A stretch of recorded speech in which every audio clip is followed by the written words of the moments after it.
आप सभी लोगों का new education hub teach by Kapil sir YouTube channel में आप सभी लोगों को स्वागत है। आज हम लोग पढ़ेंगे क्लास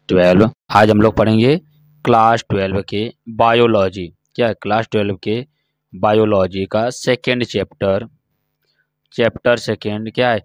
मानव जनन। क्या है? मानव जनन। मानव जनन या ह्यूमन रिप्रोडक्शन।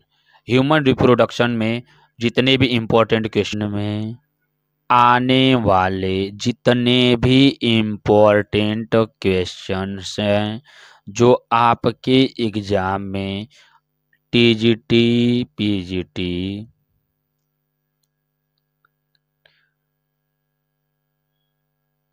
के साथ साथ आपके एग्जाम में जो भी गवर्नमेंट कॉलेज में या कह सकते कि नीट के एग्जाम में आपके लिए एनसीईआरटी का रामबाण साबित होगा। क्या ये सब रामबाण साबित होगा? क्यों? क्योंकि आपके पूरे सिलेबस में आपको पता होना चाहिए कि पूरे के पूरे चैप्टर में आपका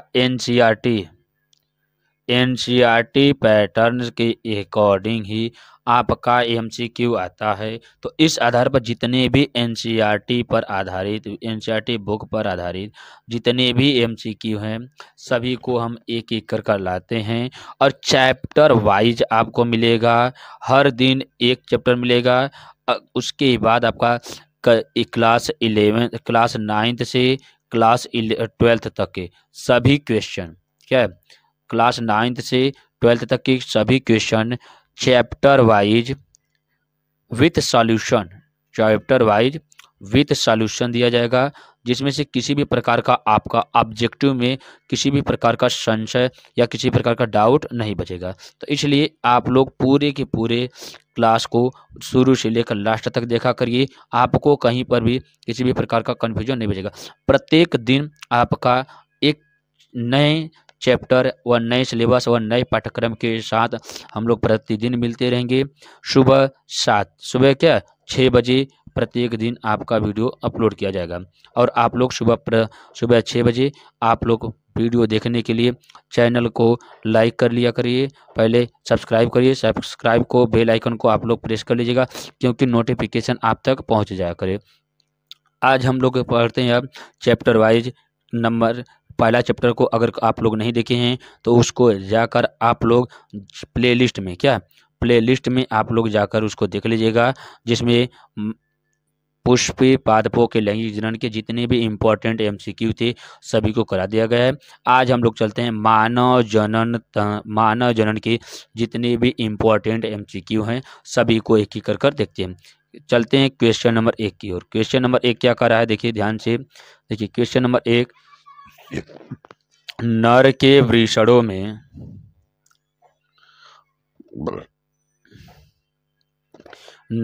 वृषणों में नर हार्मोन्स का स्रावण करने वाले कोशिका का नाम बताइए। कैसे कि नर के वृषण में नर हार्मोन्स, देखिए नर हार्मोन्स का स्रावण करने वाली कोशिकाएं कौन सी होती है?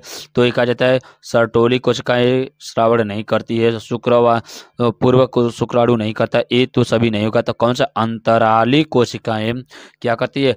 अंतराली कोशिकाएं टेस्टोस्टेरॉन हार्मोन्स का स्रावण करती है, जो कि एक नर हार्मोन्स होता है। देखिए क्या टेस्टोस्टेरॉन टेस्टोस्टेरॉन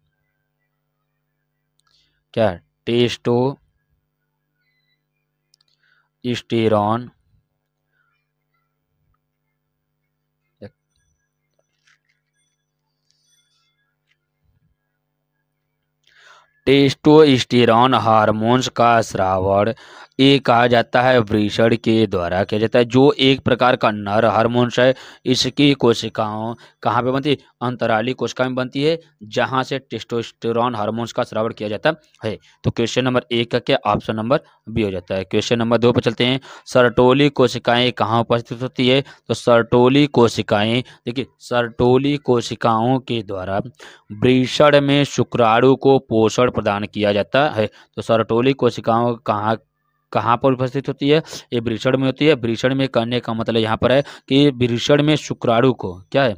शुक्राणुओं को पोषण प्रदान करती है। कौन सा? ये आपका सर्टोली कोशिकाएं। तो क्वेश्चन नंबर नेक्स्ट देखिए। वृषण में छोटी छोटी नलिकाओं के जाल को कहते, देखिए वृषण में छोटी छोटी नलिकाएं, देखिए नलिकाएं के जाल को, नाम से ही पता चल रहा है कि जाल, जाल मतलब क्या जाता है? होता है कि वृषण में जाल पड़ जाएंगे तो उस जाल का नाम क्या रहेगा? वृषण जाल कहा जाता है। तो क्वेश्चन नंबर 3 का ऑप्शन नंबर 1 हो जाता है, वृषण जाल कहलाता है। क्वेश्चन नंबर 4 देखिए। मनुष्य में अधिवृषण का निर्माण होता है। देखिए मनुष्य में अधिवृषण का निर्माण कहाँ किस प्रकार से होता है? तो मनुष्य में अधिवृषण का निर्माण देखिए क्या, कैपट, कार्पस तथा कांडाद के भाग से अधिवृषण का निर्माण किया जाता है। तो क्वेश्चन नंबर 4 का ऑप्शन नंबर सी हो जाता है। अब क्वेश्चन नंबर 5 में देखिए।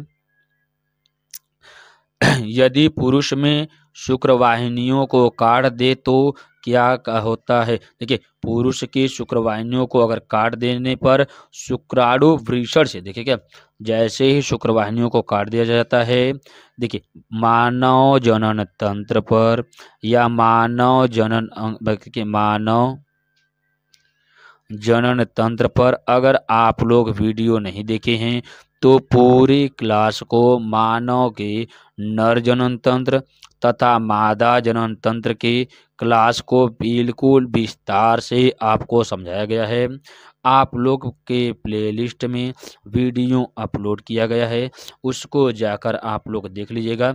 आपका जितने भी नर जनन तंत्र तथा मादा जनन तंत्र से जितने भी डाउट रहेंगे, सभी की सभी एकदम सरल शब्दों में आपको कंठस्थ कराया गया है। इसलिए आप लोग सबसे पहले थोड़ा सा इस वीडियो को देखने के बाद आप लोग जाकर उसको प्लेलिस्ट को में जाकर देख लीजिएगा। आपका किसी भी प्रकार का संशय नहीं बचा रहेगा। तो क्वेश्चन नंबर 5 का आपका क्या आ जाएगा? अधिवृष, देखिए क्या, शुक्रवाहिनियों को काट देते हैं तो कौन सा कार्य नहीं पता है? तो कहा जाता है जो शुक्रवाहिनियाँ होती है, शुक्रवाहिनियों के काट देने से शुक्राणु वृषण से, देखिए क्या, जैसे ही शुक्रवाहिनी को काटा जाता है तो इसमें शुक्रवाहिनी से क्या स्थानांतरित होता है? शुक्राणु, क्या है? शुक्राणु का स्थानांतरण किससे? वृषण से नहीं हो पाता है। क्या होता है? जब वृषण से नहीं हो पाता है तो वहां पर वीर्य में शुक्राणु नहीं पहुंच पाते हैं। तो ऑप्शन नंबर बी हो जाता है क्या? वीर्य में शुक्राणु नहीं पहुंच पाते हैं। जब वीर्य में शुक्राणु नहीं पहुंच पाएंगे तो निषेचन की क्रिया ठीक ढंग से संपन्न नहीं हो पाएगी। तो क्वेश्चन नंबर 5 का ऑप्शन नंबर बी हो जाता है। तो क्वेश्चन नंबर 6 में चलते हैं। क्वेश्चन नंबर 6 क्या है? मनुष्य में मूत्रमार्ग से निकलता है, देखिए मनुष्य के मूत्रमार्ग से क्या क्या निकलता है? वीर्य भी निकलता है तथा मूत्र दोनों निकलता है। इसलिए हम ऑप्शन नंबर क्वेश्चन नंबर 6 का क्या ऑप्शन नंबर डी हो जाता है, वीर्य तथा मूत्र दोनों हो जाता है। क्वेश्चन नंबर 7 देखिए। क्वेश्चन नंबर 7 है कि मानव में, देखिए क्वेश्चन नंबर 7 क्या है? मानव नर जनन तंत्र में उपस्थित सहायक ग्रंथि, देखिए मानव नर जनन तंत्र में देखिए सहायक ग्रंथि क्या होती है और उसके लैंगिक ग्रंथि क्या होती है? देखिए शुक्राशय, प्रोस्टेट ग्रंथि तथा काउपर ग्रंथि, ये तीन का तीनों आपका क्या है? सहायक ग्रंथि। तो इसलिए ऑप्शन नंबर डी हो जाता है। क्वेश्चन नंबर 7 का क्या ऑप्शन नंबर डी हो जाता है। कहा जाता है कि सहायक ग्रंथि क्या होती है, लैंगिक ग्रंथि क्या होती है, इसके कितने भाग होते हैं, सभी को आपके प्लेलिस्ट में वीडियो बनाकर अपलोड किया गया है, आप लोग उसको जाकर देख लीजिए। क्वेश्चन नंबर 8 देखिए। नर में शुक्राणुओं को ऊर्जा प्रदान करने वाली ग्रंथि, देखिए नर में शुक्राणुओं को ऊर्जा प्रदान करने वाली ग्रंथि कौन सी होती है? तो ऊर्जा प्रदान करने वाली ग्रंथि के बारे में क्या है? ऊर्जा प्रदान किस ग्रंथि से किया जाता है? देखिए शुक्राशय से भी किया जाता है, प्रोस्टेट ग्रंथि के द्वारा भी किया जाता है, काउपर ग्रंथि के द्वारा किया जाता है। देखिए कहा जाता है क्वेश्चन नंबर 8,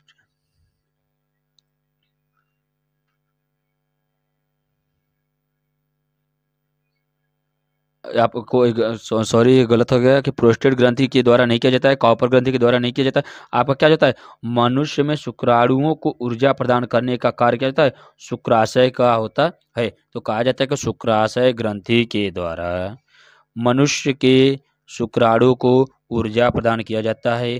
एक किस रूप में किया जाता है, अब देखिए ध्यान से, कहा जाता है कि जो शुक्राणु होता है क्या होता है, शुक्राणु होता है, इसके कितने भाग होते हैं, मुख्य रूप से 3 भाग होते हैं, शीर्ष, मध्य, ग्रीवा तथा पूंछ। ये आपके 4 भाग होते हैं। अगर आप शुक्राणु के ऊपर वीडियो नहीं देखे हैं तो इसके ऊपर आपके प्लेलिस्ट में वीडियो अपलोड किया गया है, पूरे के पूरे शुक्राणु के भागों को समझाया गया है, इसका मुख्य रूप से कार्य क्या है, किस प्रकार से कार्य करता है। तो कहा जाता है कि देखिए शीर्ष भाग में, देखिए क्या, शीर्ष भाग में आपका एक्रोसोम होता है, जो कि शुक्राणु में पाया जाने वाला एक प्रकार का एक्रोसोम के पास एंजाइम होता है, जो वही एंजाइम अंडाणु के बाहरी लेयर को फर्टिलाइज करने में अहम भूमिका निभाता है। तो कहा जाता है कि और मध्य भाग में क्या जाता है, माइटोकॉन्ड्रिया होता है। क्या जाता है, शुक्राणु के मध्य भाग में माइटोकॉन्ड्रिया होता है। माइटोकॉन्ड्रिया ही क्या करता है, शुक्राणु को ऊर्जा प्रदान करता है, किस रूप में, एटीपी के रूप में। अब एटीपी क्या है, एटीपी देखिए एडिनोसिन ट्राईफॉस्फेट, क्या, adenosine triphosphate, adenosine try phosphate, adenosine triphosphate होता है। तो एडिनोसिन ट्राईफॉस्फेट के रूप में ऊर्जा प्रदान होते है। कहा जाता है कि माइटोकॉन्ड्रिया जो होता है ये शुक्राशय के मध्य में पाया जाता है। मध्य में पाया जाता है तो वो किस रूप में पाया जाता है, एटीपी के रूप में पाया जाता है। तो इसलिए जो शुक्राणु था उसको ऊर्जा किस रूप में मिलती है, एटीपी के रूप में मिलती है। तो ऑप्शन नंबर 8, क्वेश्चन नंबर 8 का ऑप्शन नंबर ए हो जाता है, क्या, शुक्राशय हो जाता है। अब क्वेश्चन नंबर 9 देखते हैं। क्वेश्चन नंबर 9 कहा जा रहा है कि वीर्य में अम्लीय द्रव्य का स्रावण कौन सी ग्रंथि करती है। देखिए वीर्य में अम्लीय द्रव्य का स्रावण किसके द्वारा किया जाता है, तो इसके क्या, वीर्य में अम्लीय ग्रंथि का स्रावण किसके द्वारा किया जाता है, तो ये प्रोस्टेट ग्रंथि के द्वारा किया जाता है। कहा जाता है कि प्रोस्टेट ग्रंथि श्वेत एवं हल्के अम्लीय, कहा जाता है कि ये जो प्रोस्टेट ग्रंथि होती है कैसी होती है, ये श्वेत होती है तथा हल्की से अम्लीय होती है। कैसी होती है, हल्की से अम्लीय होती है। अब कहा जाता है इसका जो पीएच मान होता है ये कैसे इतना, तो इसका पीएच मान लगभग क्या 6.1 से लेकर 6.5 के लगभग बराबर होता है। तो कहा जाता है कि इसका पीएच मान इसके मध्य में होता है। तो इसलिए कहा जाता है इसके देखो अनुसार, ठीक है, जब पीएच मान क्या होता है 7 होता है तो उसे उदासीन कहा जाता है, 7 से अधिक तो क्षारीय होता है, 7 से कम है तो अम्लीय होता है। तो इसका पीएच मान कैसा होता है, अम्लीय होता है। इसलिए जो बीर का स्वाद होता है या बीर जो होता है इसकी स्वाद की बात किया जाता है तो कैसा हो जाता है, या इसकी ग्रंथि की बात करेंगे तो ये हमेशा किस प्रकार का शो करता है, हमारा हल्का सा अम्लीय होता है। अब कहा जाता है कि जो वीर्य में अम्लीय द्रव्य का कारण कौन सा होता है, प्रोस्टेट ग्रंथि होती है। अम्लीय होने का कारण क्या है, प्रोस्टेट ग्रंथि होती है, जो इसके बारे में स्पष्ट रूप से समझाता है। अब कहा जाता है कि जो वीर्य होता है ये स्पष्ट रूप से किस प्रकार से होता है, ये एक तरीके से तरल पदार्थ होता है, जो वीर्य क्या करता है, शुक्राणुओं को गति प्रदान करने का कार्य किसका होता है, वीर्य का होता है। अब क्वेश्चन नंबर 9 के देखते 10 के देखते हैं। क्वेश्चन नंबर 10 देखिए, काउपर ग्रंथि किसका भाग होती है, काउपर ग्रंथि क्या होती है, मानव में एक जोड़ी, क्या होता है, मानव में एक जोड़ी क्या होती है, काउपर ग्रंथि होती है। और संख्या में कितने हो जाएंगे, 2 हमारे क्या काउपर ग्रंथियाँ होती है। वो काउपर ग्रंथियाँ देखिए, काउपर ग्रंथियाँ किस में पाई जाती है, काउपर ग्रंथियाँ किस में पाई जाती है। देखिए क्वेश्चन नंबर 1 का क्या है, 10 का ऑप्शन नंबर ए हो जाता है कि मानव के नर जनन तंत्र हमारा क्या होता है, ये काउपर ग्रंथियाँ होती है। तो क्वेश्चन नंबर 10 में कहा जा रहा है कि काउपर ग्रंथि किसका भाग होता है, तो मानव में एक जोड़ी काउपर ग्रंथि होती है जो नर जनन तंत्र का में पाई जाती है। क्वेश्चन नंबर 11, क्वेश्चन नंबर 11 देखिए, एंड्रोजन्स स्रावित होता है, एंड्रोजन्स जो स्रावित होता है किसमें होता है, तो एंड्रोजन्स जो स्रावित होता है ये लीडिंग कोशिकाओं में से स्रावित होता है। क्वेश्चन नंबर 11 का क्या ऑप्शन नंबर ए हो जाता है, लीडिंग कोशिकाओं के द्वारा स्रावित किया जाता है।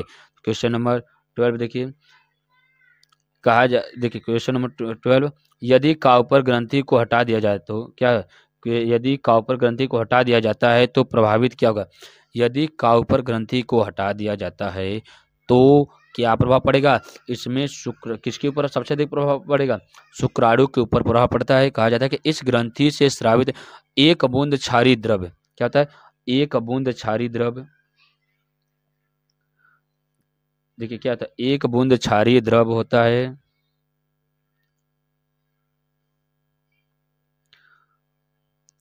एक बूंद क्षारीय द्रव, एक बूंद क्षारीय द्रव होता है। एक आ जाता है कि एक बूंद क्षारीय द्रव होता है जो किसमें पाया जाता है? हमारा मूत्र मार्ग में। जब मूत्र मार्ग में एक बूंद क्षारीय द्रव पाया जाता है तो एक क्या करता है, धीरे धीरे अम्लीयता को क्या कर देता है? नष्ट कर देता है। किसको? अम्लीयता को,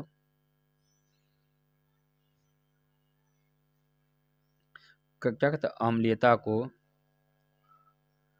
नष्ट कर देता है। जब अम्लीयता को नष्ट कर देता है तो कहा जाता है कि जिस प्रकार से क्या कहता है, श्रावण होने वाली इसमें शुक्राणु भी इसके जैसे अम्लीयता नष्ट होने लगती है तो उसी के साथ साथ धीरे धीरे क्या होते हैं, उसके जो शुक्राणु होते हैं वो भी क्या होते हैं, धीरे धीरे नष्ट होना शुरू कर देते हैं। तो इसलिए कहा जाता है कि यदि काउपर की ग्रंथि को हटा दिया जाता है तो प्रभावित होगा क्या? शुक्राणु सबसे अधिक प्रभावित होता है। क्या है? शुक्राणु सबसे अधिक प्रभावित होता है। अब क्वेश्चन नंबर 11 देखिए। 11 के बाद 30 30 में क्या है कि यदि वीर्य का तरल भाग, क्या है?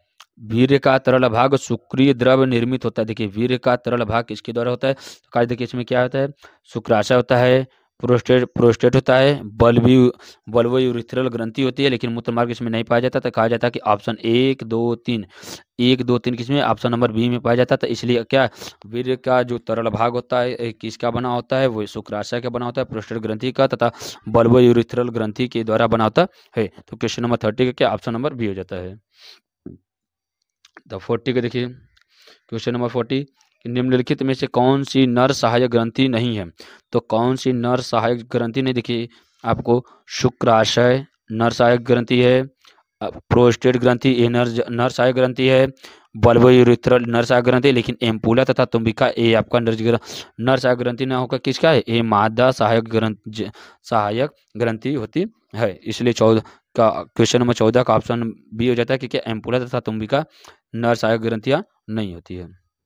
क्वेश्चन नंबर 50 का है। क्वेश्चन नंबर 50 में क्या रहा है कि स्त्रियों के अंडाशय से अंडाणु के मुक्त होने की क्रिया को क्या कहा जाता है? इसे अंडोत्सर्ग कहा जाता है। कहा जाता है कि स्त्रियों के अंडाशय में अंडाणुओं के मुक्त होने की क्रिया, देखिए अंडाणुओं के मुक्त होने की क्रिया को क्या कहा जाता है? अंडोत्सर्ग कहा जाता है। क्वेश्चन नंबर 50 का ऑप्शन नंबर सी। अब 16 देखिए, कार्पस ल्यूटियम कहाँ स्थित होता है? कार्पस ल्यूटियम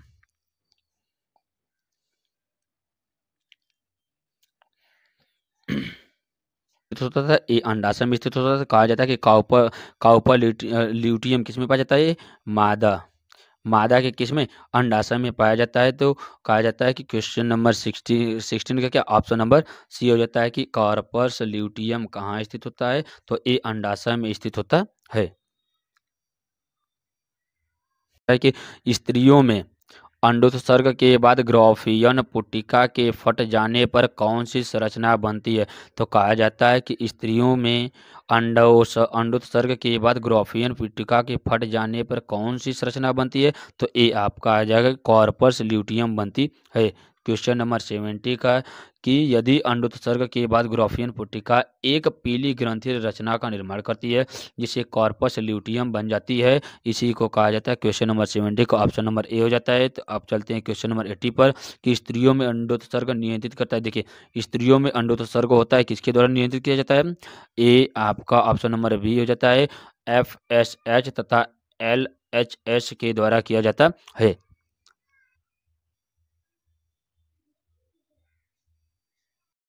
H तथा LH हार्मोन्स होता है।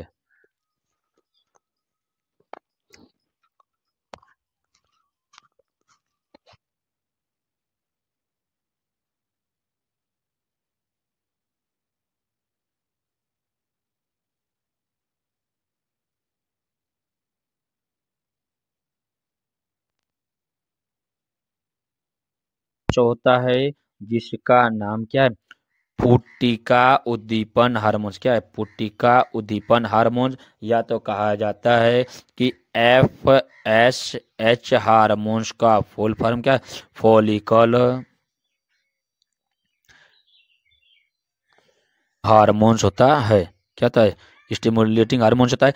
यह हार्मोन्स आर्तव चक्र या मासिक चक्र के 6 से लेकर 14वें दिन की अवधि के बीच में आपका FSH या फॉलिकल स्टिमुलेटिंग हार्मोन्स का स्राव किया जाता है, जिसका हिंदी रूपांतरण क्या है? पुट्टिका उद्दीपन हार्मोन्स कहा जाता है।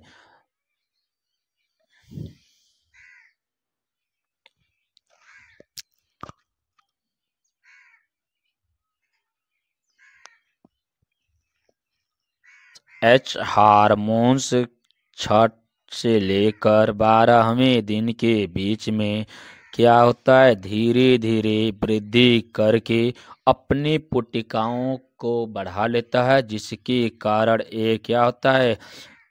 फट जाता है। ये फट जाने के कारण इसकी पुट्टिकाओं के हार्मोन्स का प्रभाव धीरे धीरे कम होने लगता है, जिसके कारण इसकी वृद्धि रुक जाती है, या तो कह सकते हैं कि धीरे धीरे क्या हो जाता है?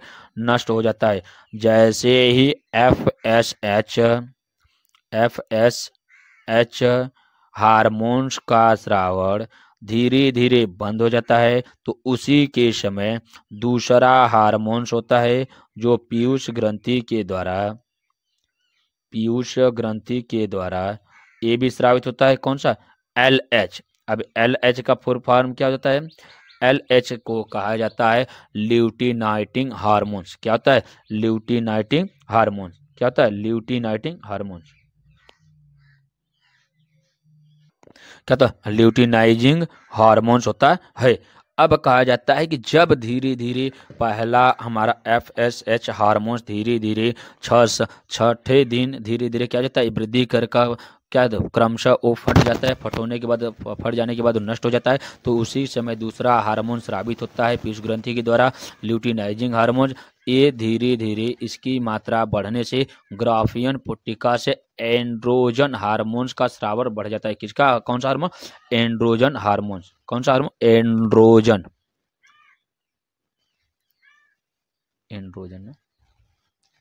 एंड्रोजन का एस्ट्रोजन हार्मोन के द्वारा एस्ट्रोजन हार्मोन्स का धीरे धीरे स्रावर बढ़ जाता है, जिसके कारण ये क्या होते हैं? फट जाते हैं, तथा द्वितीयक अंड कोशिका अंडवाहिनी के लिए तैयार हो जाता है, जिसके 1 से 2 दिन पहले ग्राफियन पुट्टिका से क्या होता है? प्रोजेस्टेरॉन हार्मोन्स की मात्रा स्रावित होती है, तथा कह सकते हैं कि 14वें दिन आपका LH ल्यूटिनाइजिंग हार्मोन्स के स्राव के प्रभाव से अंडोत्सर्ग होता है। कहा जाता है कि कौन से ग्रंथि के द्वारा आपका या किस हार्मोन्स के कारण FSH और LH हार्मोन्स के द्वारा अंडोत्सर्ग की क्रिया में अहम भूमिका निभाता है। तो कहा जाता है ये दोनों के कहाँ से स्रावित होते हैं? पीयूष ग्रंथि के द्वारा स्रावित होते हैं। और पीयूष ग्रंथि कहाँ पे पाई जाती है? इसका कार्य क्या है? आप लोग कमेंट बॉक्स में इसको जरूर बताइएगा, तो जिससे के कारण आपका पुराना पढ़ा हुआ थोड़ा सा रिवीजन होता रहेगा। अब एक नए कंटेंट के साथ आप नई नई चीज़ों को ढूंढेंगे, जिसके कारण और आपकी पढ़ाइयाँ तंदुरुस्त होती रहेगी, या तो आपका अपने आप को जज करने का मौका मिलेगा। एंड क्या है? पश्च अंडोत्सर्गी प्रावस्था की अवधि होती है। कहा जाता है कि पश्च अंडोत्सर्गी प्रावस्था की अवधि कितनी होती है? तो ये लगभग में आपका 15 से 28 दिन का होता है, क्योंकि कहा जाता है कि अंडोत्सर्ग की जो मुख्य क्रिया होती है 6 से लेकर 14वें दिन तक होती है। तो इसमें धीरे धीरे 2 हार्मोन्स FSH तथा LH हार्मोन्स का बनना व टूटना हो जाता है, जिसके कारण इस क्रिया के बाद धीरे धीरे क्या होता है? पश्च अंडोत्सर्ग प्रावस्था की अवधि शुरुआत होती है। ये 15 से 28 दिन तक चलती है। अगर आप लोग मादा जनन तंत्र पर क्या होता है? मादा जनन तंत्र पर वीडियो नहीं देखे हैं, तो ये वीडियो आपके प्लेलिस्ट में अपलोड किया गया है, जिसके द्वारा आप लोग अपने महत्वपूर्ण जो मादा जनन तंत्र के मुख्य कार्य होते हैं, इसमें कितने अंग होते हैं, कौन सा सहायक ग्रंथि होती है, कौन सा आपका लैंगिक हार्मोन्स होता है, सभी को एकदम फुल डिटेल्स में पढ़ाया गया है। उसको जाकर आप लोग प्लेलिस्ट को देख लीजिएगा। तो अब हम चलते हैं क्वेश्चन 90 का। देखिए क्वेश्चन ऑप्शन कौन सा बीता, क्वेश्चन नंबर चलते हैं 20 पे। क्वेश्चन नंबर 20 का क्या रहा है कि निम्नलिखित में से क्या है, अंडवाहिनी रोमाभी कीप में उपस्थित अंगुली नुमा उभारों को क्या कहते कहा जाता है कि अंडवाहिनी के रोमाभ कीप में कहा जाता है कि अंडवाहिनी में रोम जैसे कुछ कीप के आकार की क्या कह सकते हैं कि अंगुली नुमा उभार होता है। जैसे कहा जाता है कि ये आपके अंडवाहिनी होती है, इसमें अंगुली जैसे उभार उत्पन्न होता है, जिसको क्या जाता है उभार को क्या कहा जाता है। तो आप लोगों को पता है कि अंडवाहिनी रोमाभी युक्त जो अंगुली में उभार जो होती है क्या होता है, ए फिम्ब्री कहलाती है। क्या होती है, फिम्ब्री कहलाती है। कहा जाता है कि रोमाभी के किनारों पर अंगुली के समान अनेक उभार होते हैं, जिन्हें झालर या फिम्ब्री कहते हैं। क्या होता है, झालर। जैसे कहा जाता है कि क्या है, झालर। झालर क्या जाता है, एक मकान पर जिस प्रकार से झालर लटके रहते हैं, उसी प्रकार से कहा जाता है कि आपको अंडवाहिनी में अंगुली के समान जो आपका उभार होता है वो क्या कहलाता है, फिम्बरी या झालर कहलाता है। अब चलते हैं क्वेश्चन नंबर 21 पर। क्वेश्चन नंबर 21 देखिए, अंडवाहिनी का कौन सा सिरा गर्भाशय में खुलता है। कहा जाता है कि अंडवाहिनी का कौन सा सिरा गर्भाशय में खुलता है। तो आपका देखिए रोमाभी कीप नहीं खुलता है, तो गर्भाशय में नहीं, एक गर्भाशय नली नहीं कहता, कौन, संकीर्ण पथ आपका गर्भाशय में खुलता है। कहा जाता है कि संकीर्ण पथ अंडवाहिनी का अंतिम सिरा होता है। कहा जाता है कि ये अंडवाहिनी का अंतिम सिरा कौन सा होता है, संकीर्ण पथ होता है, जहाँ से ये क्या होता है, गर्भाशय में खुलती है। अब क्वेश्चन नंबर 22 का देखिए, क्वेश्चन नंबर 22 का रहा है कि अंतःस्तर या एंड्रोमेट्रियम किससे संबंधित होता है। अंतःस्तर या एंड्रोमेट्रियम आपका देखिए गर्भाशय से संबंधित होता है। किसे, गर्भाशय से संबंधित होता है। तो कहा जाता है कि गर्भाशय की सबसे आंतरिक स्तर को अंतः स्तर या एंड्रोमेट्रियम कहा जाता है। देखिए क्या, गर्भाशय की सबसे आंतरिक परत को क्या कहा जाता है, अंतः स्तर या एंड्रोमेट्रियम कहते हैं। के द्वारा किया जाता है।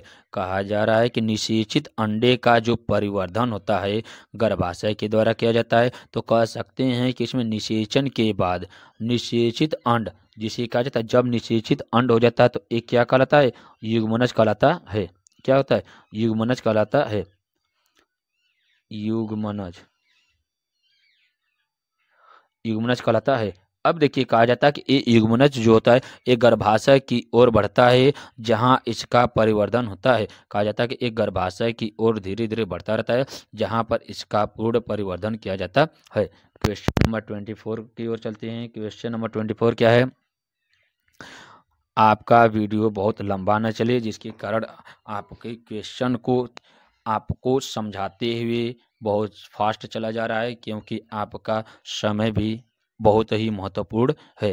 कहा जा रहा है कि 24 के योनि के द्वार पर कौन सी ग्रंथियां पाई जाती है। कहा जाता है कि योनि के द्वार पर कौन सी ग्रंथियां पाई जाती है। तो कौन सा, बर्थोलिन ग्रंथियां पाई जाती है, जो मैथुन क्रिया के समय तरल पदार्थों का श्रावण करती है। तो कहा जाता है कि योनि के द्वार पर एक जोड़ी, क्या कहते हैं, संख्या में 2 जोड़ी में एक जोड़ी होती है, एक जोड़ी बर्थोली ग्रंथियां होती है, जो क्या होती है, यो मैथुन क्रिया के समय क्या करते हैं, तरल पदार्थों का श्रावण करती है। तो इसलिए कहा जाता है कि इसमें एक जोड़ी बर्थोलिन ग्रंथियां पाई जाती है। क्वेश्चन नंबर 24 का ऑप्शन क्या, ऑप्शन नंबर बी हो जाता है।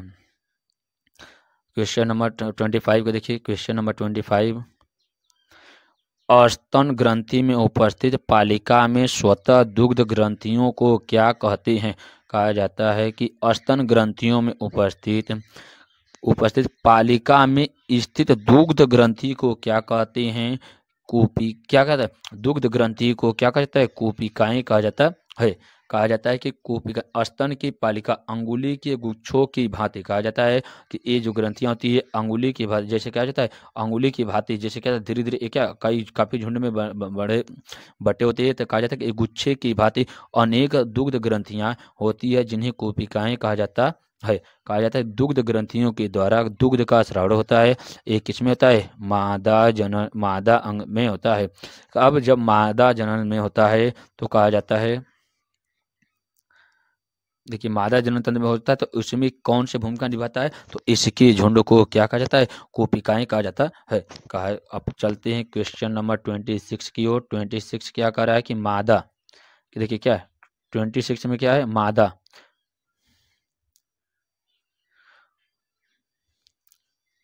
मादा में यौनारंभ की लगभग आयु है। देखिए मादा में यौनारंभ की लगभग कितनी उम्र होती है? तो कहा जाता है कि किशोरावस्था की लगभग में आपकी उम्र 12 वर्ष होती है, जिसमें कहा जाता है कि मादा में यौनारंभ प्रारंभ करने की आयु लगभग 11 से 12 वर्ष होती है।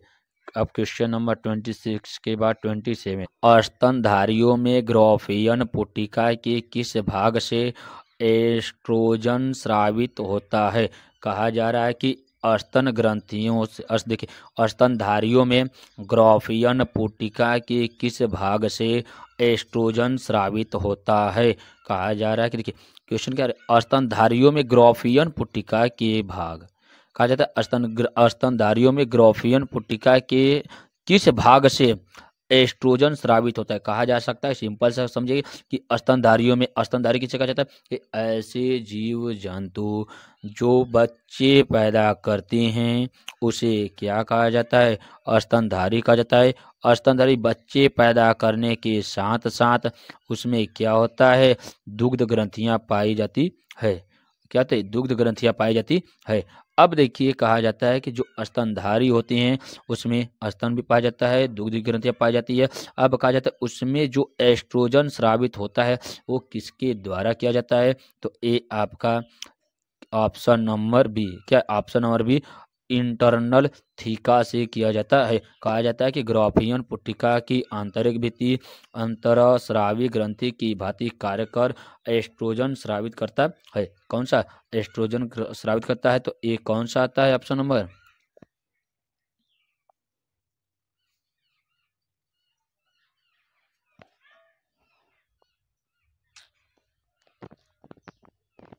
स्त्रियों में रुधिर स्राव चक्र का विराम अवस्था को कहते हैं। देखिए स्त्रियों में रुधिर स्राव चक्र का विराम अवस्था, देखिए क्या विराम अवस्था समाप्ति को क्या कहा जाता है?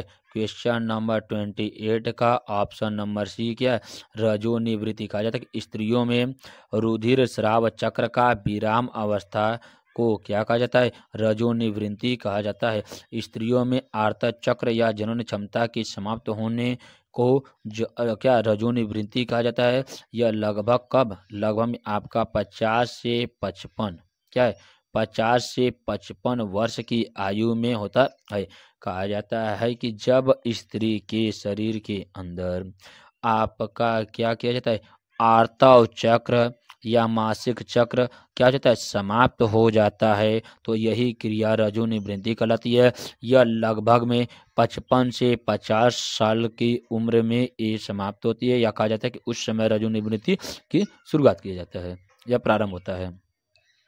अब चलते हैं अगला क्वेश्चन 29 का क्या है कि मनुष्य के 28 दिन के आर्तक चक्र में अंडोत्सर्ग होता है। देखिए कहा जाता है कि 28 दिन के चक्र जो होता है आर्तक चक्र का, उसमें अंडोत्सर्ग की क्रिया कितने दिन के बाद होती है? तो कहा जाता है कि प्रायः आर्तक चक्र के 14वें दिन पर अंडोत्सर्ग होता है। कहा जाता है कि जब अंडोत्सर्ग का बना, देखिए आर्तव चक्र के द्वारा जो 14वां दिन होता है उसी के समय आपका क्या किया जाता है? अंडोत्सर्ग का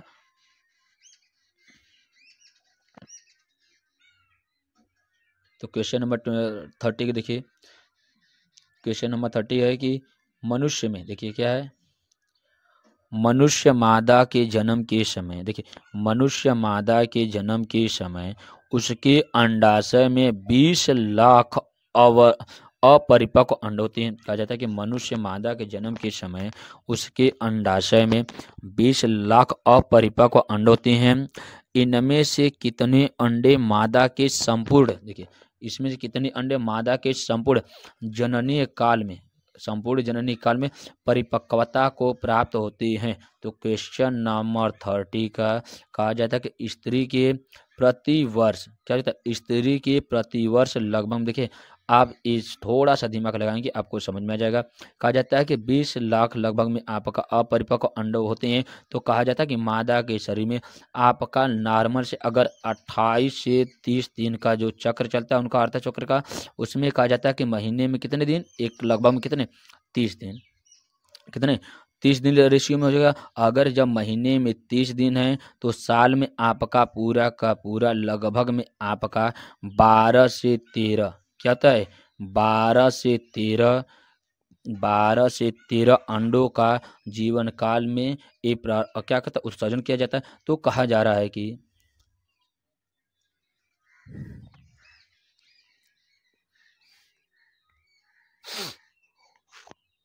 लगभग एक वर्ष में 12 से 13 अंड का उत्सर्जन किया जाता है। तो एक औसत आयु कितना, लगभग में एक औसत आयु हम मान लेते कितना, लगभग में आपका 50। तो कहा जाता है कि 12 पचे 60, लगभग में कितना 600 अंड का उत्सर्जन किया जाता है। उसके बाद कहा जाता है कि एक औसत आयु में 50, क्यों, क्योंकि कहा जाता है कि 50 से 55 साल की अवस्था में ये क्या होता है, धीरे धीरे समाप्त होने लगता है। तो एक औसत आयु लिया जाता है तो 50 आ जाता है। तो इसमें जो ऑप्शन है, देखिए ऑप्शन के अकॉर्डिंग ये 1000 बहुत ही अधिक हो जा रहा है, तो 5000 भी बहुत ही अधिक है, 2000 भी बहुत अधिक है, लगभग में नियर अबाउट आपका क्या है, क्वेश्चन नंबर ए क्या 500 जो अंड है जो पूर्ण रूप से जननी काल में परिपक्व होता है, तो कितने, तो लगभग में आपका 500 होता है। आप अपने एक क्लास की तहत आप अपनी तैयारी को एकदम अच्छे से मजबूत कर सकते हैं, क्योंकि इस क्लास में आपको बेसिक से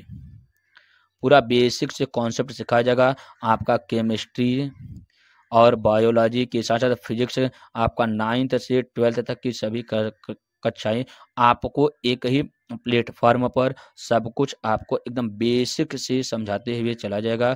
इसलिए आप लोग इस चैनल को लाइक करिए, सब्सक्राइब करिए तथा अपने मित्रों को शेयर करते रहिए। आप देखते हैं हम लोग क्वेश्चन नंबर 31। क्वेश्चन नंबर 31 क्या आ रहा है कि देखिए क्वेश्चन नंबर 31 में कहा जाता है कि शुक्र जनन किन कोशिकाओं में होता है। कहा जाता है कि शुक्र जनन की, देखिए शुक्र जनन में प्राथमिक जनन कोशिकाएं बनती है।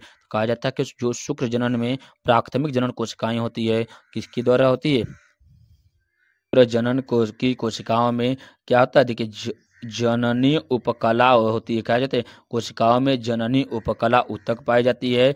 अब कहा जाता है कि जो शुक्र जनन नलिकाएं उपकला की कोशिकाओं में सदैव जो कोशिकाओं का विभाजन होता है कौन सा होता है, हमारा अर्धसूत्री होता है। क्यों, क्योंकि आपको बताया गया कि जब जनन की क्रियाएं होती है, चाहे जंतु हो चाहे पादप हो, उसमें जो कोशिकाओं का विभाजन होता है सदैव अर्धसूत्री होता है, समसूत्री विभाजन इसमें नहीं होता जनन की क्रिया में। बाकी और शरीर के अन्य भागों में सदैव किसका विभाजन होता है, हम सदैव समसूत्री विभाजन होता है।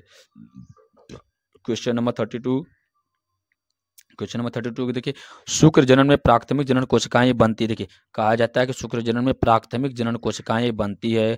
कहाँ पर बनती है प्राथमिक जनन कोशिकाएं, तो ये सदैव गुणन प्रावस्था में बनती है। गुणन प्रावस्था में बनती, क्यों, क्योंकि कहा जाता है कि जो सिंपल सा प्राथमिक जनन कोशिकाएं जो कहाँ बनती है, ये गुणन प्रावस्था में बनती है।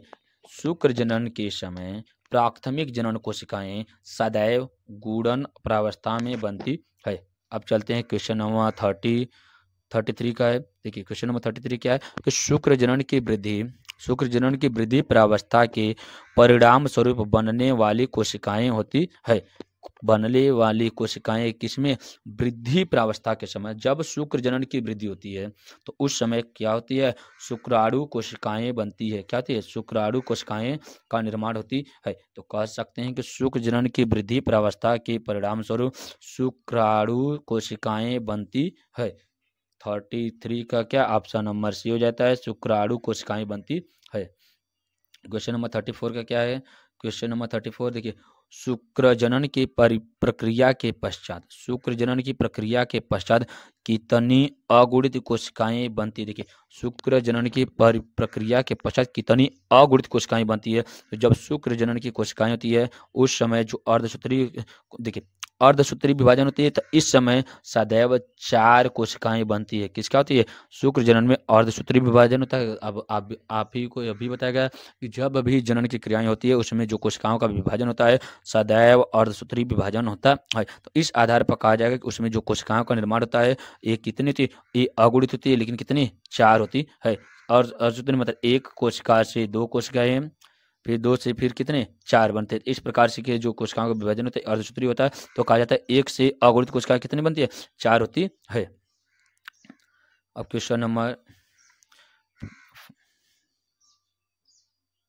क्या है कि अग्रपिंड, देखिए क्वेश्चन नंबर 35 क्या है कि अग्रपिंडक में होता है, कहा जाता है कि जो अग्रपिंडक होता है वो क्या होता है? तो अग्रपिंडक में सदैव पाचक एंजाइम मौजूद होते हैं। कहाँ कहा जाता है? अग्रपिंडक में पाचक एंजाइम होते हैं जो निषेचन के समय क्या होते हैं? जो निषेचन के समय, जो निषेचन के समय अंडाणु की झिल्ली को क्या कहता है? जो निषेचन के समय अंडाणु की झिल्ली को क्या कर देता है? नष्ट कर देता है। कहा जाता है कि अंड क्या अग्रपिंडक में क्या होता है? पाचक एंजाइम होता है जो निषेचन के समय उसकी झिल्ली को नष्ट कर देता है। अब चलते हैं क्वेश्चन नंबर 36 पर। 36 क्या है? ये सभी के सभी क्वेश्चन आपके एग्जाम के लिए बहुत ही महत्वपूर्ण है, इसलिए किसी भी क्वेश्चन को स्किप मत करिएगा, क्योंकि हर एक क्वेश्चन में कोई कुछ न कुछ ज्ञान जरूर है। कहा जा रहा है कि एक शुक्राणु में आनुवंशिक भाग होता है। कहा जाता है कि शुक्राणु के एक शुक्राणु में आनुवंशिक भाग होता है। देखिए आनुवंशिक भाग किस में होता है? ये सदैव शीर्ष में होता है। कहा जाता है कि जो शुक्राणु होता है इसकी क्रियाओं की, इसकी संरचना को 3 भागों में बांटा गया है। अगर आप लोग शुक्राणु के ऊपर क्लास नहीं देखे हैं तो आपके प्लेलिस्ट में वीडियो अपलोड किया गया है, आप लोग वहां पर जाकर शुक्राणु की संपूर्ण संरचना के बारे में पढ़ सकते हैं। अब हम चलते हैं कि शुक्राणु के आनुवंशिक भाग होते हैं सदैव किस में होते हैं? शीर्ष में होता है। शुक्राणु को कितने भागों में बांटा गया? शीर्ष, मध्य, ग्रीवा तथा पुंक्ष में बांटा गया है। तो उसमें कहा जाता है कि जो शीर्ष वाला भाग होता है उसी में हमारा आनुवंशिक भाग होता है। आनुवंशिक भाग क्या हो जाता है शुक्राणु का? डीएनए होता है। अब चलते हैं क्वेश्चन नंबर 37 में क्या है? देखिए 37 में है कि 37 शुक्राणु के मध्य भाग में क्या पाया जाता है? देखिए मध्य भाग में अभी क्या बताया गया? शुक्राणु की संरचना क्या? शीर्ष, मध्य, ग्रीवा तथा पुंक्ष में बांटा गया है। तो कहा जाता है कि जो मध्य होता है मध्य वाले भाग में मुख्य रूप से क्या पाया जाता है? तो शुक्राणु के मध्य भाग में अंतर प्रद्रवी जालिका पाई जाती है, या कह सकते हैं कि इंडोप्लाज्मिक रेटिकुलम। क्या होता है? इंडोप्लाज्मिक रेटिकुलम होता है जो शुक्राणु को क्या कहता है? इंडोप्लाज्मिक रेटिकुलम के द्वारा, सॉरी देखिए एक क्वेश्चन आपका क्या है? रॉन्ग है, क्योंकि कहा जाए कि अंतर प्रद्रवी के मध्य भाग में आपका क्या पाया जाता है? माइटोकॉन्ड्रिया पाया जाता है। लेकिन कहा जाता है कि शुक्राणु के निर्माण के समय हमारा अंतर प्रद्रवी जालिका मुख्य भूमिका निभाती है। लेकिन क्या आपसे कहा जाता है कि मध्य भाग में क्या होता है? तो आपका इसमें माइटोकॉन्ड्रिया आएगा। क्यों? क्योंकि जब आप शुक्राणु की संरचना देखेंगे तो शुक्राणु की संरचना के समय आपका क्या है? बीच में आपका क्या हो जाता है? यहाँ पर माइटोकॉन्ड्रिया होती है। माइटोकॉन्ड्रिया यही क्या कहते हैं? जो शुक्राणु होता है शुक्राणु को ऊर्जा प्रदान किसके द्वारा किया जाता है? माइटोकॉन्ड्रिया के द्वारा किया जाता है। क्योंकि माइटोकॉन्ड्रिया सदैव जो ऊर्जा का परिवहन होता है किसके द्वारा किया जाता है? एटीपी के द्वारा करती है। तो क्वेश्चन नंबर 37 का ऑप्शन नंबर ए हो जाता है। किसके द्वारा? मध्य भाग में माइटोकॉन्ड्रिया पाई जाती है, ना कि गोल्जी अंतर्प्रदेवी जालिका। ठीक है। अब देखिए कहा जाता है कि एक ये सदैव क्या कहता है? का बात 38 पर देखते हैं। क्वेश्चन नंबर 38 देखिए क्या कर रहा है कि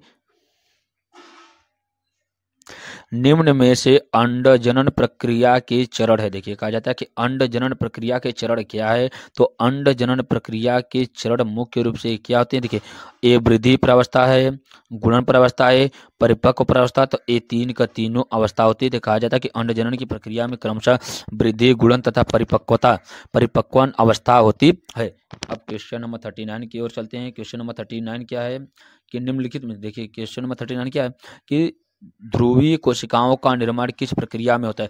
कहा जाता है कि जो ध्रुवीय कोशिकाएं होती है इस सदैव इसका निर्माण कहाँ पे किया जाता है? अंड जनन में किया जाता है। तो कहा जाता है कि अंड जनन की अर्धसूत्री, देखिए आपको अभी बताया गया जनन में हमेशा कौन सा मुख्य भूमिका निभाता है?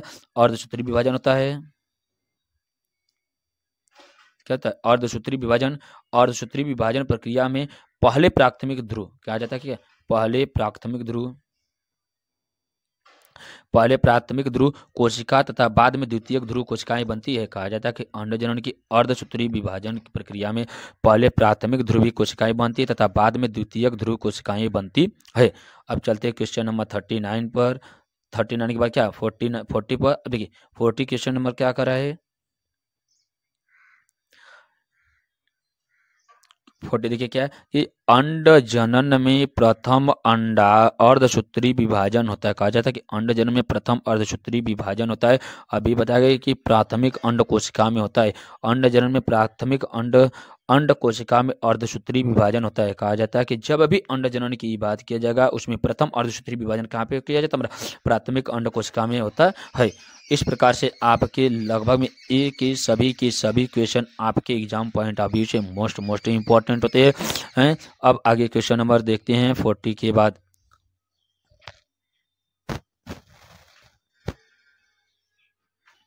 नेक्स्ट क्वेश्चन पर चलते हैं 41 पर। देखिए 41 क्या कहता है कि मानव की जांघों की त्वचा के नीचे क्या कहा जाता है? मानव की जांघ की त्वचा के नीचे वसा का जमाव किसमें अधिक होता है? कहा जाता है कि मानव की जांघ के नीचे की त्वचा, या कह सकते हैं कि त्वचा वसा के जमाव किसमें अधिक होता है? ये ऑप्शन स्त्रियों में, पुरुषों में, दोनों में, इनमें से कोई नहीं। तो कहा जाता है कि पुरुष की तुलना में स्त्री की जांघ की त्वचा के नीचे वसा का जमाव सबसे अधिक होता है। तो क्वेश्चन नंबर 41 का क्या हो जाएगा? आपका ऑप्शन नंबर ए स्त्रियों में अधिक हो जाता है। तो 42 की ओर चलते हैं। क्वेश्चन नंबर 42 क्या कर रहा है? देखिए क्वेश्चन नंबर 42 की अंतराली कोशिकाएं कहाँ पाई जाती है? आपको पता है कि अंतराली कोशिकाएं सदैव वृषण कोशिका में पाई जाती है। कहाँ पाई जाती है? अंतराली कोशिकाएं सदैव वृषण कोशिका में पाई जाती है, क्योंकि आपको पता है कि ये सभी के सभी हमारा क्या है? आपका नर जनन अंग भाग है या आपका जनन भाग है। बाकी ये सभी के सभी क्या है? पाचन के भाग होते हैं, जो स्त्री और पुरुष दोनों में मुख्य बराबर मात्रा में पाए जाते हैं। अब कहा जाता है कि क्वेश्चन नंबर 43 का क्वेश्चन नंबर 43 कह रहा है कि शुक्राणुओं के पोषण व ऑक्सीजन प्रदान करती है। कहा जाता है कि शुक्राणुओं को पोषण व ऑक्सीजन प्रदान कौन सा भाग करता है?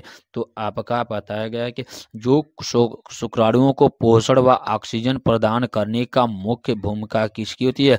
सर्टोली कोशिकाएं की होती है। तो ऑप्शन नंबर 43 का क्वेश्चन आप देखिए क्वेश्चन नंबर 43 का ऑप्शन नंबर बी हो जाता है। कौन? सर्टोली कोशिकाओं के द्वारा शुक्राणुओं को पोषण तथा ऑक्सीजन प्रदान किया जाता है। क्वेश्चन नंबर 44 देखिए क्वेश्चन नंबर 44 क्या है? 44 का कह रहा है कि अस्खलन नलिका के सिरों के, देखिए क्या अस्खलन नलिका के सिरे के निकट फूले हुए भाग को क्या कहते हैं? तो कहा जाता है कि अस्खलन नलिका के सिरों के निकट फूले हुए भाग को सदैव तुम्बिका कहा जाता है। क्या कहा जाता है? तुम्बिका कहा जाता है। कहा जाता है कि तुम्बिका किसका भाग होता है? हमारा ए मादा जनन अंग होती है। कहा जाता है कि स्खलन नलिका के सिरे के निकट फूले हुए भाग को सदैव तुम्बिका कहा जाता है। ये मादा जननांग की सहायक ग्रंथि होती है या सहायक भाग होता है। अब क्वेश्चन नंबर 45 की ओर चलते हैं। 45 क्या है? 45 देखिए क्या है? ग्राफियन पुट्टिका कहाँ बनती है? ग्राफियन पुट्टिका कहाँ बनती है? तो क्वेश्चन नंबर 5 का अंडाशय में बनती है। क्या ग्राफियन पुट्टिका सदैव अंडाशय में बनती है। तो कहा जाए जो ग्राफियन पुट्टिकाएं होती है ये मादा में पाई जाती है। अब क्वेश्चन नंबर 45 की बात चलते हैं 46। 46 क्या है? ये सभी की सभी क्वेश्चन आपके एग्जाम के लिए मोस्ट इम्पॉर्टेंट है।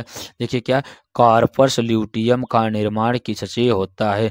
तो कहा जाता है 46 का कॉर्पस ल्यूटियम का निर्माण पुट्टिका कोशिकाओं से होता है। किसके द्वारा किया जाता है? हमारा पुट्टिका कोशिकाओं के द्वारा कॉर्पस ल्यूटियम का निर्माण किया जाता है। क्वेश्चन नंबर 47 का देखिए, 47 का क्या है? गर्भाशय के अंत स्तर का पुनः निर्माण किसके द्वारा होता है? तो गर्भाशय के अंत स्तर का पुनः निर्माण किसके द्वारा किया जाता है? तो 47 का क्या? एस्ट्रोजन के द्वारा किया जाता है। गर्भाशय में अंत स्तर का पुनः निर्माण आपका एस्ट्रोजन के द्वारा किया जाता है। एस्ट्रोजन जो होता है ये मादा जनन हार्मोन्स होता है। आप लोग कमेंट बॉक्स में नर जनन हार्मोन्स का नाम कमेंट बॉक्स में जरूर बताइएगा। अब क्वेश्चन नंबर 48 पर चलते हैं। 48 क्या कह रहा है?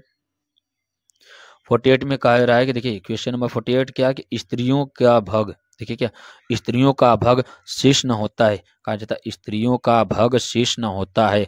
तो कहा जाता है कि स्त्रियों का भग शिश्न किस प्रकार से होता है? तो आपका नर के शिश्न के समरूप होता है। कहा जाता है स्त्रियों का जो भग या शिश्न होता है किस प्रकार से होता है? जो जिस प्रकार से मनुष्य में शिश्न की क्रिया शिश्न पाए जाते हैं वैसे ही क्या होता है स्त्रियों में शिश्न पाए जाते हैं। लेकिन कहा जाता है कि जो स्त्रियों का शिश्न होता है वो कैसा होता है? तो ये शब्द देखिए, अवशेषी अंग होता है नहीं, नर के शिश्न के समजात होता है। देखिए क्या, आपका स्त्रियों का जो अंग होता है इस इसके समजात नहीं होकर क्या होता है? इसके समरूप होता है। कहा जाता है कि नर के शिश्न के समरूप होता है। स्त्रियों का भग शिश्न सदैव होता है, ये सदैव बनाया जाता है, नर के शिश्न के समरूप बनाया जाता है। अब क्वेश्चन नंबर 49 पर चलते हैं। क्वेश्चन नंबर 49 क्या है? क्वेश्चन नंबर 49 की निम्न में मादा में बाह्य जननांग के भाग, कहा जाता है कि निम्न में मादा में बाह्य जननांग के भाग कौन कौन से होते हैं? तो मादा में बाह्य जननांग के भाग आपके देखिए, मादा जननांग में कौन सा है? देखिए जघन उत्थान ये भी है, लघु ओष्ठ ए भी है, दीर्घ ओष्ठ ए भी है। तो कहा जाता है कि ऑप्शन नंबर डी हो जाता है। तो कहा जाता है कि मादा में बाह्य जननांग के भाग कौन कौन से होते हैं? तो बाह्य जननांग के भाग जघन उत्थान, लघु ओष्ठ, दीर्घ ओष्ठ, ये तीन का तीनों पाए जाते हैं। इसलिए ऑप्शन नंबर क्या डी हो जाता है। 49 का क्या हो जाए ऑप्शन? 49 का डी हो जाता है। अब हो गया आपका 50, क्या क्वेश्चन नंबर 50 देखिए क्या ये 50 हो गया। तो 50 का क्या है? सामान्य वयस्क स्त्री की रजोधर्म चक्र होती हैं। देखिए कहा जाता है कि सामान्य वयस्क स्त्री की रजोधर्म चक्र सदैव कितने दिन का होता है? तो लगभग में ये आपको बताया गया है कि 28 से 30 दिन का होता है। लगभग कितना? 28 दिन का होता है। आपका ए 48 नहीं होता है, 38 नहीं होता, 18 18 नहीं होता, ये कितना होता है? 28 दिन का होता है। अब चलते हैं क्वेश्चन नंबर 51 पर। 51 क्या कर रहा है कि यहाँ पर देखिए, देखिए 51 का क्या कह रहा है कि आपका क्वेश्चन, अंडजनन, अंडजनन एक प्रक्रिया है जिसमें निर्माण होता है। देखिए अंडजनन एक प्रक्रिया है जिसमें निर्माण होता है। तो अंडजनन एक प्रक्रिया है जिसमें निर्माण सदैव किस भाग का होता है? तो ये आपका सदैव अंडजनन में किसका निर्माण होगा? सदैव अंडाणु का निर्माण होता है। किसका निर्माण होता है? हमारा अंडाणु का निर्माण होता है। तो क्वेश्चन नंबर 51 का अंडजनन की प्रमुख क्रिया या किसमें निर्माण होता है? ये अंडाणु में होता है। क्वेश्चन नंबर 52 का 52 में देखिए क्या कह रहा है कि क्वेश्चन नंबर 52 देखिए, शुक्राणु के निम्न भागों में, देखिए शुक्राणु के निम्न भागों में उनके कार्यों से सम्मुख सुमेलित कीजिए एवं सही कार्य का वर्णन कीजिए। देखिए मिलान करना इसमें कहा जा रहा है कि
होता है, शुक्राणु अंडाणु में आसानी से स्थानांतरित हो जाता है, जिसके द्वारा स्पष्ट रूप से कहा जा सकता है कि उसके जो अंडाणु होता है, अंडाणु को निषेचित करने में अहम भूमिका किसकी होती है? एक्रोसोम की होती है। एक्रोसोम में अगर एंजाइम नहीं होता तो उसके लेयर को, किसके अंडाणु को लेयर को नहीं नष्ट कर पाता है, जिसके कारण हमारे क्या निषेचन की क्रिया संपन्न नहीं हो पाती। तो कहा जा सकता है कि एक्रोसोम में एंजाइम पाया जाता है, जो एंजाइम क्या करता है?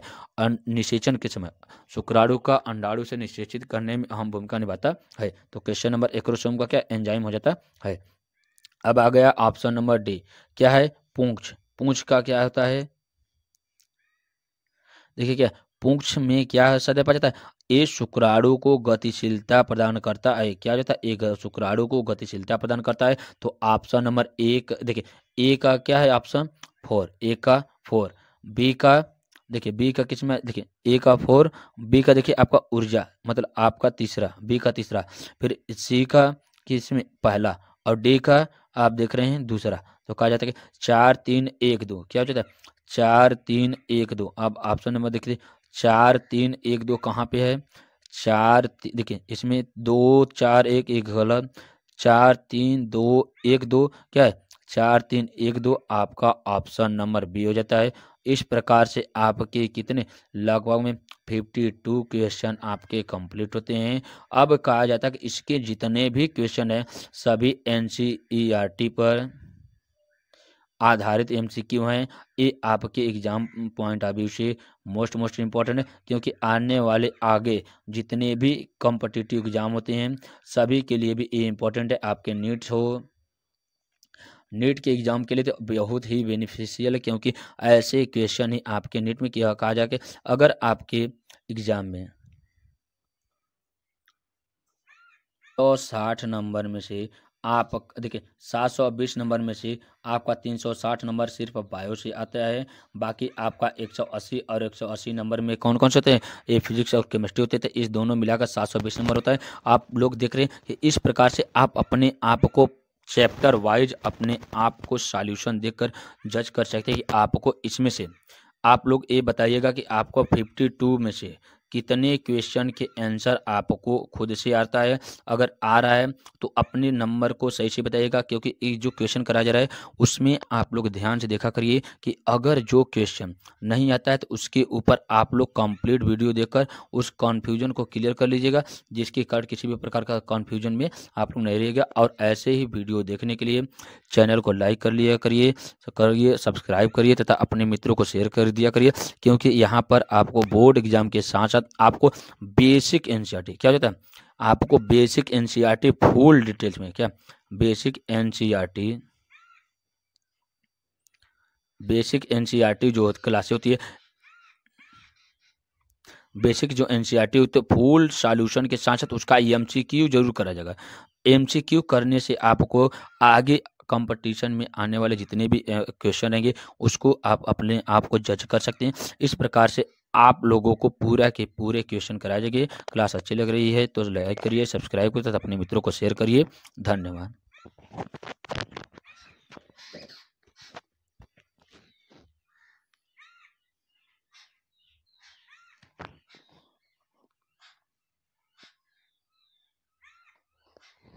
हाथों के लकीरों में न होकर आपकी किस्मत में नहीं होता है। आप जितने मेहनत करेंगे आप उतने ही निखरेंगे। इसलिए आज आप बैठिए मत, अपने आप को इतना तपाइए कि आने वाला समय आपके सामने खुद मस्तक झुका दे कि आपके सामने हम हार चुके हैं। क्योंकि ऐसे हमारे बीच ऐसे बहुत से महापुरुष थे जिनके सामने पूरे की पूरा वक्त हो, चाहे समय हो, चाहे व्यक्ति हो, जरूर गिरे हैं। तो आप लोग अपने आप को ऐसा ही बनाइए। धन्यवाद।